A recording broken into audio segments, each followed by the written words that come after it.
Welcome back to the Angry Man Podcast with Jason and Greg. So, wow. We did not do a lot of coverage of this fight leading up to the fight because I anticipated that Anthony Joshua was going to be victorious versus Daniel Dubois. I did not have a lot of confidence in Daniel Dubois, primarily because I saw him quit against Lopsided in my opinion. And man, he came out with a firestorm and rocked Anthony Joshua earlier and rocked him often. And at one point, I believe it was in the third or fourth round, I can't even remember what round it was, Anthony Joshua caught him with a big shot. Joshua had been measuring that uppercut all fight, trying to land it. He caught Daniel Dubois with a big shot, big straight, I believe right hand. And then he tried to get in there and tried to end the fight. And Daniel Dubois was hurt for sure, but caught him with a left hook as he was coming in and dropped him and put him down. I think AJ had to have been down like 4 or 5 times in this fight. And he took a beating, an absolute beating in this fight. I know I got a little smirk on my face. I've been a little bit of I've been a fan of Anthony Joshua. I felt like he's had an attitude adjustment here lately, getting up at press conferences talking about don't disrespect me and things of that nature.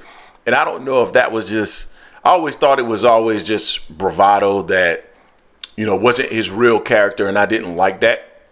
And so now I just feel like, at the end of the day, it's come home to roost to a certain extent. We saw Deontay Wilder lose not too long ago, and now Anthony Joshua. They were the two biggest heavyweight names out there. I would say maybe of the last generation, if you will, I guess you could call it, or the last era, if you will. But and now we've seen Tyson Fury lose to Lopsided as well. So it seems like those three heavyweights, which over the last, I would say, 7 to 8 years, were the premier heavyweights in the sport. And now with all three of them losing, is wow. But Anthony Joshua, I mean, he just had nothing, man. He looked like damaged goods out there. Like everything that Daniel Dubois hit him with hurt. He was rocked and wobbled. As a matter of fact, one time he was down and the referee didn't even count it at that time. He should have counted it because he touched the floor with his boxing gloves. But, man, he damn near got knocked through the ring in that exchange. Daniel Dubois was just continuously landing on him. I felt like Daniel was getting a raw deal toward the end. It seemed like they had stopped the fight, and then all of a sudden, no, they were continuing the fight. And it seemed to me that they were giving Anthony Joshua the opportunity to get back in, and maybe he would find his legs or something like that.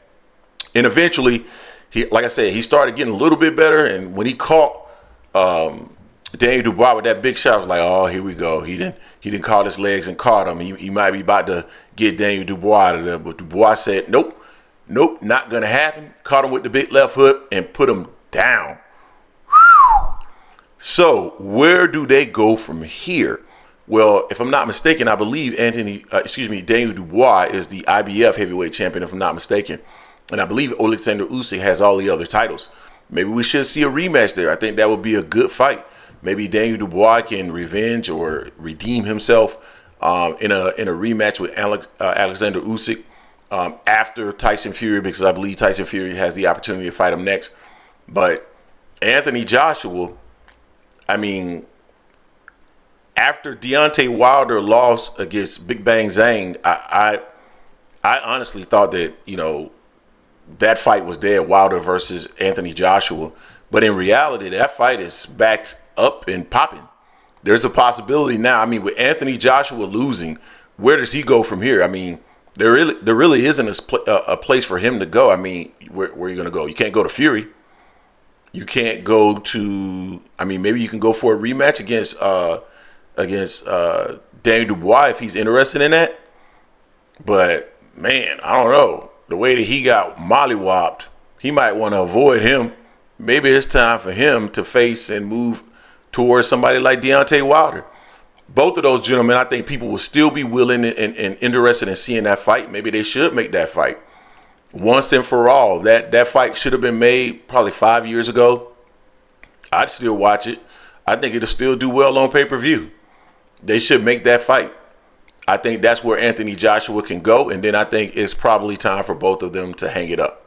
Go make a boatload of money in your last fight, swan song, and wrap it up. But that was a huge win by Daniel Dubois. I'm actually quite surprised, pleasantly surprised. He looked a little bit better. My thing that I was questioning about him was mostly his heart, but he looked real good in there today. Got caught with something big toward the end, but kept his composure and just hit Anthony Joshua with a huge left hand and put him straight to the floor. And it was so interesting with all the smiling that Anthony Joshua was doing during the fight and all the pre-fight. I'm getting up and, hey, don't talk to me like that. Don't disrespect me. I just feel like Anthony Joshua was putting on a facade, something that didn't really exist. And in boxing, man, it's like that. That is always gonna show, right? You can't be fake with it. Like you will get exposed in the ring, and he got exposed in the ring tonight. I was concerned that Dubois may run out of steam because he was throwing a lot of big shots trying to get Anthony Joshua out of there. I felt that the fight should have gone ahead and been stopped when they originally said that they were stopping the fight, but they continued on, and I just felt like, man, Daniel Dubois, he might end up running out of gas. He just might run out of gas if this continues down this path and the way that he's having to exert himself in order to get those power punches off and get AJ up out of there. But, you know, when he got hurt, that left the opening. AJ rushed in thinking he had the opportunity to get him out of there. He had been down several times, and AJ was probably panicking, thinking, hey, I got to go ahead. I have my opportunity. I got to go ahead and try to get him up out of there. He ran in there and got caught. Boop, down. Put him down for probably the 5th time in the fight. Wow. Wowzers.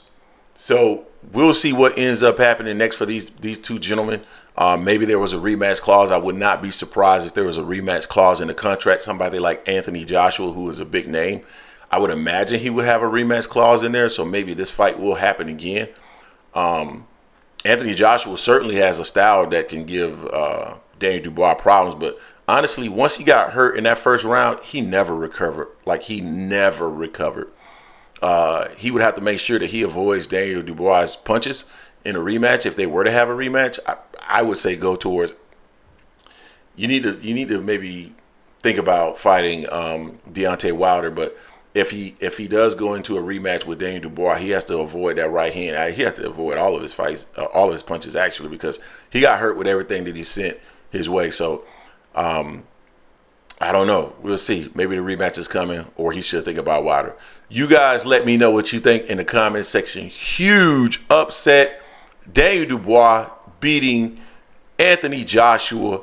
Again, I got this little smirk on my face because I think Anthony Joshua, yeah, sometimes he just, I don't know, the way that he operates, I'm not a big fan of. But at the end of the day, we'll see what each one of these individuals do. Rematch maybe on deck, or maybe Anthony Joshua decides that he wants one more big money fight. Get someone like Deontay Wilder and get up out of the sport. Let me know what you think in the comment section. Don't forget to hate, like, comment, and subscribe. This is the Angry Man Podcast, AM Sports Media, and I am out.